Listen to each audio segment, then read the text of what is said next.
আসসালামু আলাইকুম রহমতুল্লাহ। নাম মহান আল্লাহ রাব্বুল আলমিনের শুকরিয়া যে আমরা একটি নৈতিক দায়িত্ব পালন করার জন্য এখানে এসেছিলাম। আমরা সবাই জানি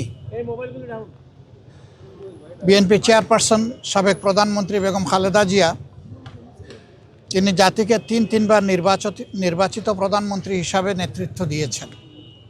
এর বাইরেও তার একটি সংগ্রামী আপসহীন জীবন ছিল।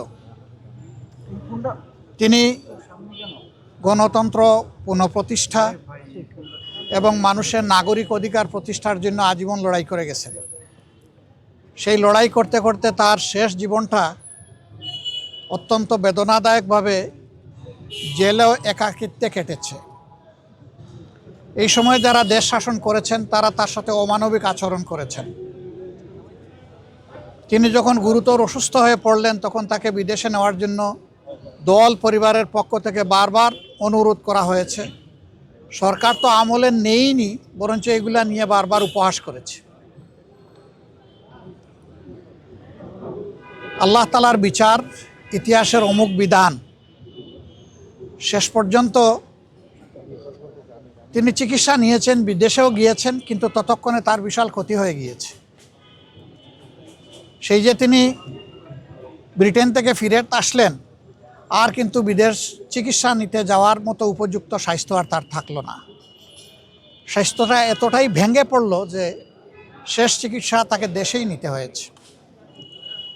এই ক্ষেত্রে আমরা তার আত্মার মাগফিরাত কামনা করি। মহান রাব্বুল আলামিনের দরবারে দোয়া করি আল্লাহ তার বান্দির উপরে রহম করুন এবং জান্নাতের সর্বোচ্চ দরজা তাকে দান করুন।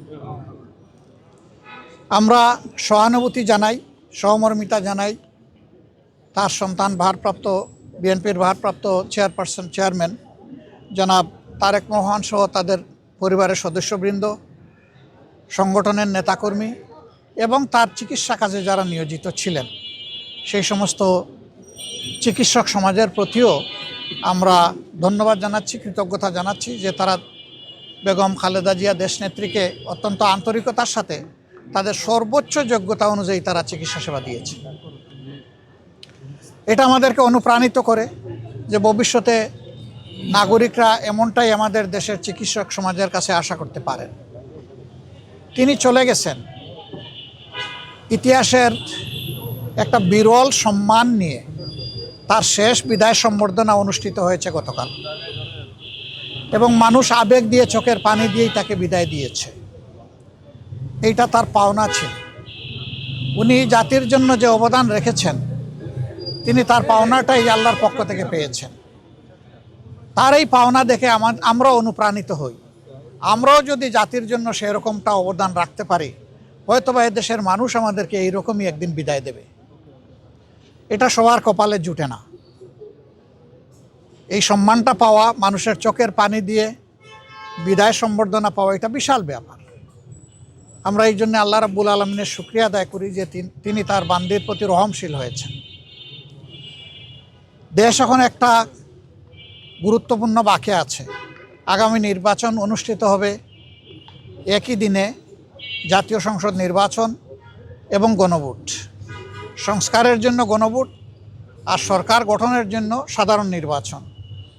12 তারিখের এই নির্বাচন নির্বিঘ্ন হোক, সুন্দর হোক এবং গ্রহণযোগ্য হোক, আমরা এটা দোয়া করি। আজকে এই বিষয় নিয়ে আমরা আলাপ আলোচনা করেছি এবং আমরা এটাও বলেছি, প্রিয় দেশের স্বার্থে অতীতে আমরা একসাথে কাজ করেছি, আগামীতেও দেশের স্বার্থে ইনশাল্লাহ আমরা একসাথে কাজ করব। তারেক রহমান সাহেব সহ বিএনপির নেতৃবৃন্দ একই আকাঙ্ক্ষা ব্যক্ত করেছেন, আমরাও একই আকাঙ্ক্ষা ব্যক্ত করেছি। এমনকি আমরা এটাও বলেছি যে 5টা বছরের জন্য জাতির স্থিতিশীলতার স্বার্থে একটা সুন্দর পরিবেশ ফিরিয়ে আনার স্বার্থে আমরা সবাই মিলেমিশে ভালো কোনো চিন্তা করতে পারি কিনা, সেইটাও আমাদের চিন্তা করা দরকার। এবং আমরা এটাও বলেছি, নির্বাচনের পরপরই, সরকার গঠনের আগেই আমরা ইনশাল্লাহ বসবো, খোলা মনে কথা বলবো, জাতির জন্য আমরা চিন্তা করব, জাতির জন্য আমরা সিদ্ধান্ত নিব। আপনারা দোয়া করবেন আমরা সবাই যেন ম্যাডাম যে ঐক্যের জায়গাটা পাটাতন যেটা তৈরি করে দিয়ে গেছেন, তার উপর দাঁড়িয়ে আমরা যেন আমাদের দায়িত্ব পালন করতে পারি। আপনাদের সবাইকে অসংখ্য ধন্যবাদ। আবারও ম্যাডামের আত্মার মাগফিরাত কামনা করছি এবং সুখ সন্তপ্ত পরিবার, তার আপনজন, প্রিয়জন, তার সহকর্মীবৃন্দ তথা দেশবাসীর প্রতি আমরা গভীর সমবেদনা জ্ঞাপন করছি। আসসালামু আলাইকুম রহমতুল্লাহ। ওয়ালাইকুম আসসালাম রহমতুল্লাহ। ভালো আছেন? আলহামদুলিল্লাহ। এদিকে উঠে যাব? ওনাদের গাড়ি আসছে কিনা? মিলন ভাইয়ের গাড়ি আসছে না? আপনি হবে না।